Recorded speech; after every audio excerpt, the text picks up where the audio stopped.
will now go to Honorable Chetty. Anything? Chair, we have a representative from the DA who will give our point of view. Thank you. Thank you, Honorable Smith. Thank you, Chair. Sorry, let me just organize my things here. Chair, thank you for the presentation, and to His Excellency the Ambassador, you're very welcome in the committee. Chair, we know that the ANC and many other political parties have a warm relationship with Cuba, which we respect. But this is not a party political conference, this is Parliament of the Republic. So we are not elected, I certainly am not elected, to clap hands for Fidel Castro, to celebrate political allegiances. I respect that they exist, but I'm not elected to Parliament as the legislative arm of our democracy, of our government, to sit and celebrate this relationship. What I am elected to do is to quantify and look at the value that South Africa gets from its relationship with Cuba. And I think it's important for this committee to quantify that relationship accurately so that we can actually assess it and see if it is deserving of renewal, if it's something that's beneficial, mutually, or exclusively for the South African people, or if it is something that we should look at renegotiating. And I just want to start off by saying in February 2012, South Africa signed a 350 million rand economic aid and credit agreement to help Cuba recover from hurricane damage and to boost bilateral trade. As of 2024, South African exports to Cuba value $4.1 million, which is roughly around 600 million rand. And that in comparison to South Africa's total exports in the same year of around 194 billion rand. So as a percentage of total exports, South Africa's exports to Cuba makes up a mere 0.3%, which is negligible and doesn't necessarily bring any economic benefits to the Republic. Of the imports that we get from Cuba, which amounts to $2.1 million, almost all of it is tobacco products, so we really just rely on Cuba for cigarettes. And if you consider the fact that the 350 million rand economic aid and credit agreement that was granted in 2012 was meant to boost bilateral trade, this has not increased at all over the past decade. And if you consider the inhumane conditions that South Africans experience, which according to Stats South Africa equates to roughly 23 to 28% of our own children suffering from severe food poverty and millions of households experiencing daily hunger. I think that many South Africans would agree that that 350 million rand would be better spent feeding South Africa's children than going into a bilateral trade agreement that has produced nothing since it was granted. Between 2012 and 2022, the ANC government has spent 1.4 billion rand, on agreements with the Cuban government to employ Cuban workers and service providers. This is money that could have been spent on creating job opportunities and alleviating food security issues back home. If we look at defense agreements, Project Thusano, which was the original defense cooperation program with Cuba, generated 1.7 billion rand in irregular expenditure. The Auditor General of South Africa found the program breached the Public Finance Management Act and Treasury procurement rules. The Department of Defense and Military Veterans replaced Thusano with Project Chabala this year and says the new program will cut costs by 82.3% over 5 years. That remains to be seen. We still send South African National Defense Force officers to Cuba for training that domestic military academies already provide with full accreditation. The cost to the taxpayer is 28 million rand unnecessarily, since recruits spend their first year not doing any military training, but learning Spanish for the first year. In July 2025, it emerged that a chartered flight costing more than $1.9 million carried more than 200 South African soldiers to Cuba, and this was defended by the department. Again, money that could be better spent on South Africa's needs. On the medical programs, the Nelson Mandela Fidel Castro Medical Training Program has sent South African students to study medicine in Cuba since 1997. We value bilateral relationships, but they must be assessed and reassessed to see whether or not they remain beneficial for the South African public, but more importantly for the taxpayers who spend money on these services. The Gauteng Department of Health spent about 368,000 Rand 24 per student per year on the program, which is 3 times as much as it costs to train the same student at a South African university. 3 times. And according to the professor who leads the academic partnership at the University of the Witwatersrand, it is no longer beneficial. Enrollment has collapsed. Gauteng alone sent 264 students to Cuba in 2019. By 2021, that number had fallen to 25. And it stayed there throughout 2022. The only 2 provinces still maintaining and using this program are Gauteng and the Northwest. Graduates finish about 2 years later than locally trained doctors. They lose 1 year to Spanish lessons before medical training starts. They then need a year of reorientation upon return before they can sit South African final exams. So it costs 3 times as much to train a doctor in Cuba. It takes 2 years longer, and they are not necessarily better equipped to deal with South Africa's medical facilities. Returning students and doctors, as reported, have described isolation, culture shock, and a curriculum built for Cuba's community clinics that does not match South African hospitals. During the COVID-19 lockdown, some students were left stranded on the island with limited government support, and their own families had to send food parcels. The program has produced some prominent alumni, but many still argue that the clinical training does not transfer well to South African conditions. I want to quote a report that came from a number of medical journalists and actually quotes a number of medical professors. Professor Lionel Green Thompson, who's the Dean of the Faculty of Health Sciences at the University of Cape Town, has said that the medical exchange program is rooted in our nostalgic connection with Cuba and its role in our change as a country, but is now out of step with many of the healthcare settings and realities we face in South Africa. Further, Professor Shabir Mahdi, who's the Dean of the Faculty of Health Sciences at Wits University, says that the program costs an estimated 3 times more than what it costs to train a student in South Africa. This, he says, is enough reason for a beleaguered health department like Gauteng's to stop sending students to Cuba. He says that across universities there's been a complete overhaul of the curriculum to be focused on primary healthcare. Students are also getting community exposure as early as first-year training. It is no longer necessary for us to send students to Cuba for this training. So, Chair, in summary, the bottom line we see here is that trade and investment ties are negligible between South Africa and Cuba. Despite hundreds of millions of rands in investments in a bilateral trade relationship, Cuba remains a negligible, no meaningful commercial partner for South Africa and shows no signs of becoming one. Defence cooperation has a track record of irregular spending and duplicates training South Africa's own institutions already offer.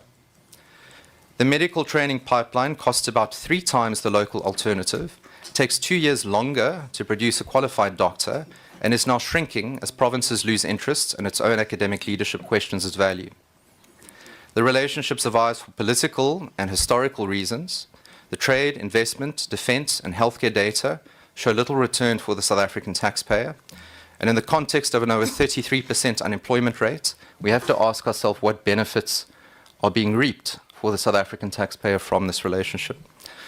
So, Chair, that's my summary. And as I said, devoid of any party political rhetoric, I'm not here to discuss ideology. I'm not elected to clap hands.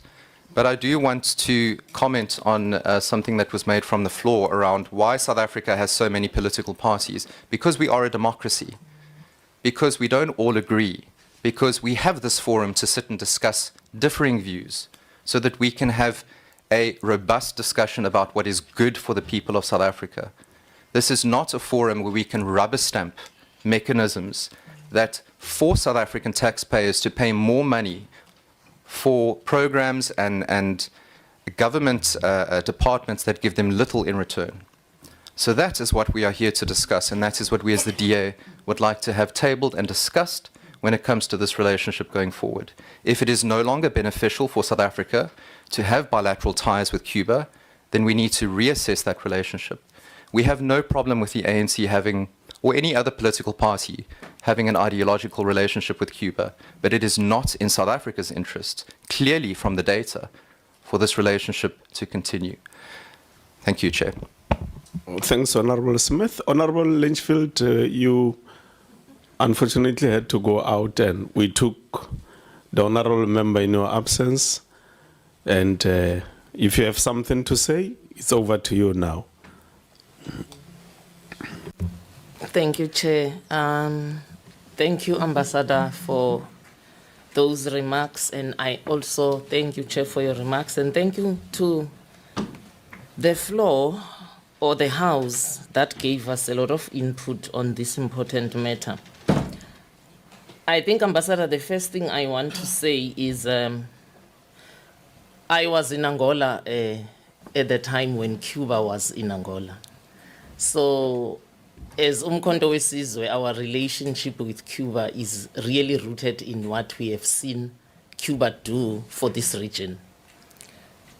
You did talk about Cuban involvement in saving the revolution in Angola. I think you didn't tell the House that the racist SADF at the time was halted 200 kilometers from Luanda. Why would you invade a country for simply choosing a different socio-economic system from yours? Is a question that lingers for me.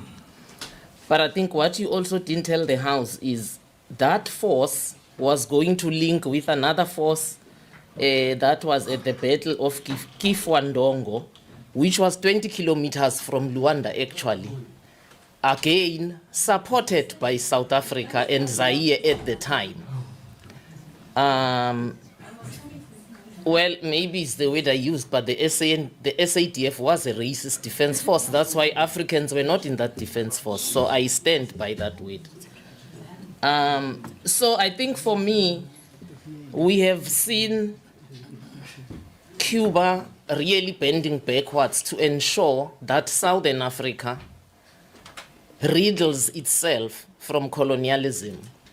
But I think, again, what's missing in your comments is that it is Russian armaments that actually helped in that battle. That should not be lost again. Because, again, we are told that we should prefer the USA over Russia.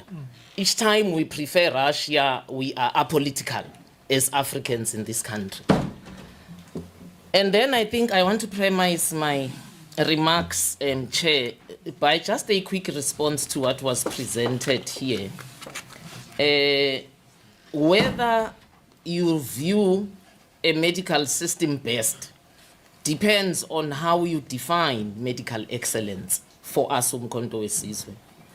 Because Cuban training is based on primary health care, which is preventative, which is what we need.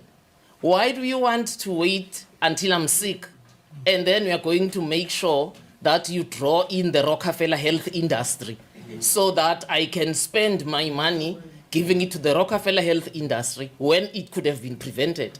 So you can give me statistics. I mean, everybody can throw statistics around. And you can make statistics to fit the agenda that you are promoting. The fundamental issue is it is globally known that the Cuban health system is based more on prevention than cure, I think, which is where the world should be going right now. But we also know it cannot be supported because then we are taking money away from the Rockefeller health industry. I don't even know why I even use health. From the Rockefeller medicine industry, which is why we no longer even train doctors today in the proper way.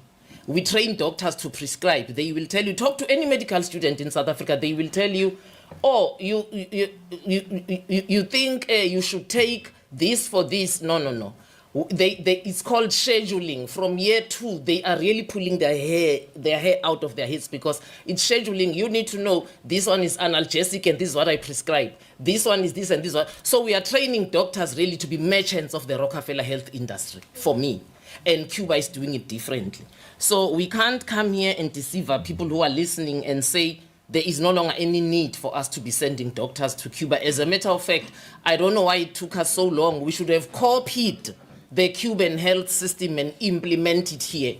This, for us, MKP, would be one of the recommendations. We need to start training our health practitioners the way Cuba is training their health practitioners. Notwithstanding that, we sit in Gauteng and Cape Town and we think this is the epitome of South Africa. In the rural areas, that's the basic health care that we need, that primary health care. And then, Chair, I also want to draw us to a very important fact here. Capitalism is struggling globally currently, and so is Europe. The benefits of slavery and colonialism have dwindled and are dwindling. Now, for the first time, Europeans themselves are seeing face to face that capitalism is an evil system. If you're old like me, I'm older than you, by the way. I also look good for my age. If you lived in the 20th century, you will know that to turn on your television and you see a protest in Europe was just an anomaly. It didn't happen because they were still basking in the glory of what was stolen from Africa. Yes. Now it's dwindling. Now they are facing this naked system, which is very cruel. Now, I don't want us to sit here and deceive ourselves that we are not facing the Bay of Pigs again, because that's what's happening. You see, we call it, a lot of people say, the invasion of Ukraine by Russia. No, I just call it the Russia-Ukraine war, because I don't know who invaded each other there. Because the same thing that the US did not want with USSR then to deploy its missiles in Cuba is the same thing they want to do now with Ukraine. They want to accept Ukraine into NATO so they can deploy at the border of Russia. Now, it's the Bay of Pigs all over again. So I just don't want us to lose that as we discuss Cuba. But also, we cannot take away the evil in the long-term planning of America and its allies. See, they are keeping USSR now engaged in Ukraine. They can't supply the oil that Cuba needs as much as they would want because they are fighting a war of defense at their border. And they are not fighting Ukraine, please. They are fighting the Western world because it is USSR and its allies, which is another thing we need to start correcting Africans. There is no US hegemony, there is Western hegemony because Trump is a madman. Europe knows, but don't worry, they still support Trump.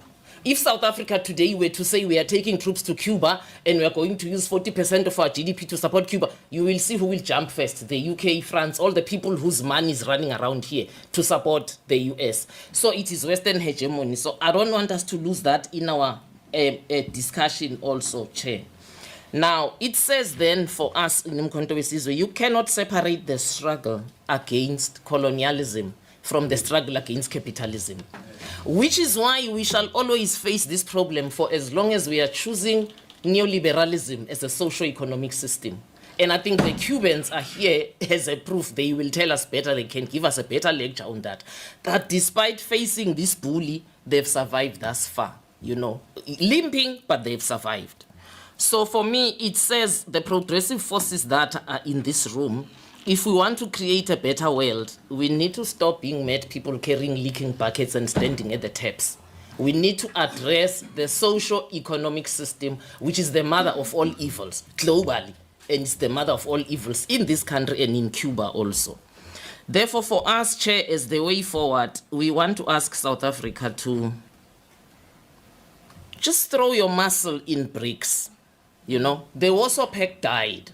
We can't have NATO but have nothing to counter it. Now, me, I speak as a soldier. You can't have NATO but you don't have anything because the Warsaw Pact died.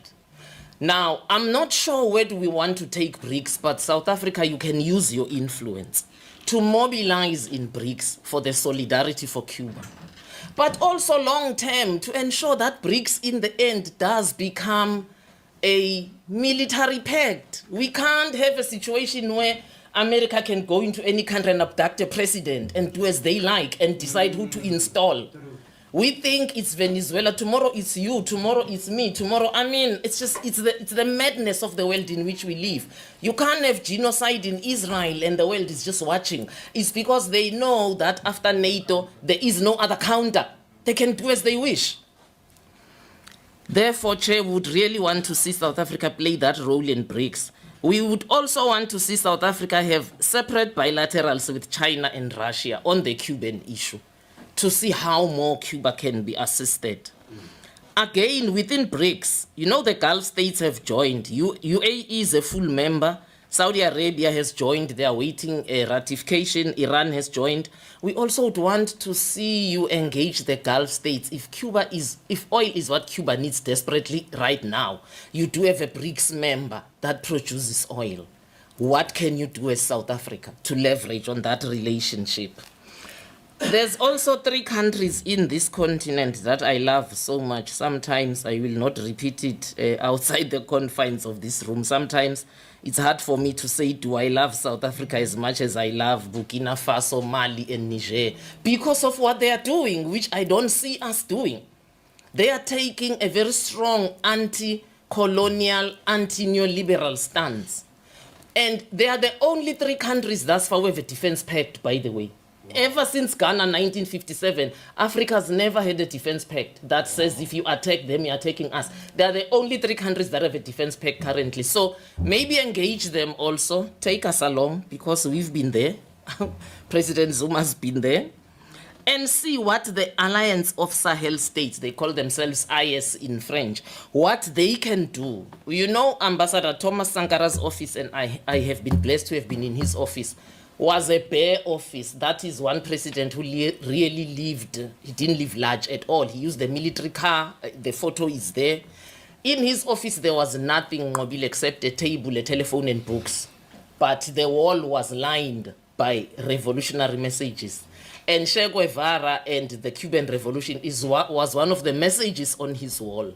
So I really do believe that we can mobilize the people of Burkina Faso to understand and see what is happening in Cuba. And I am sure between those 3 countries, we shall get a solidarity, because we need to take this message to the French world. That's the sad thing is in Africa, we sit as English speaking, French speaking, Portuguese speaking. So I know in the English speaking countries, because of the role of Cuba in Southern Africa, it is known and we can follow the desperation that Cuba is going through. But we need to take that message to French-speaking Africa, and they are the majority, for them to see and know what Cuba has done and why Cuba needs Africa at the moment. But yes, you have our support, and yeah, it is genocide what is happening. I agree with my colleague, and I agree with Honorable Nobile, and I think we need to start framing it as such, Chair, and not say the embargo. Thank you, Chair. Thanks, Honorable Lynchfield. Oh, okay, Honorable Mhlongo. Chair, it's a point of order I wanted to raise, but I did not want to disturb Honorable Litchfield. Chair, it's the behavior, we ought to note the behavior of the DA. They just spoke, immediately they are done speaking, they walk out. They don't want to sit and participate in a dialogue. They don't want to listen to inputs of other members or the responses that they will get. We must note that the DA comes here in this very important meeting. They trash down and speak ill of the friends of South Africans, people who supported us during apartheid. Apartheid that was spearheaded by their forefathers and their leaders, the likes of Tony Leon. And then when they are done speaking, they spoke a lot of garbage and then they left. They are not here to stomach our responses to their garbage that they were speaking. It must be noted, Chair, that it's unparliamentary, it's unacceptable. Next time, Chair, they must speak first and we lock the door. They must sit here so that they take the answers that we give to their rubbish that they were speaking here. Thank you. Okay, thanks, Honorable Mhlongo. I was going to come to this matter at the end, but I think the next committee meeting, there must be an item we must agree to have. It is that conduct of the DA.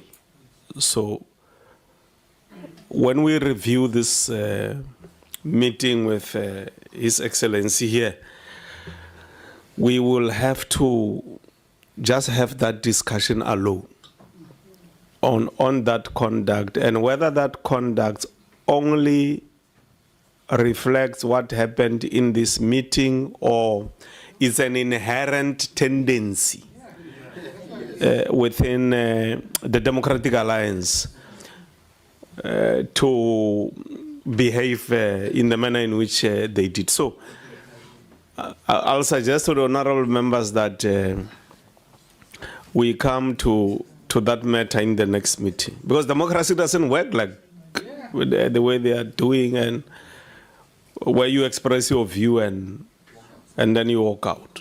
It's and you say the taxpayer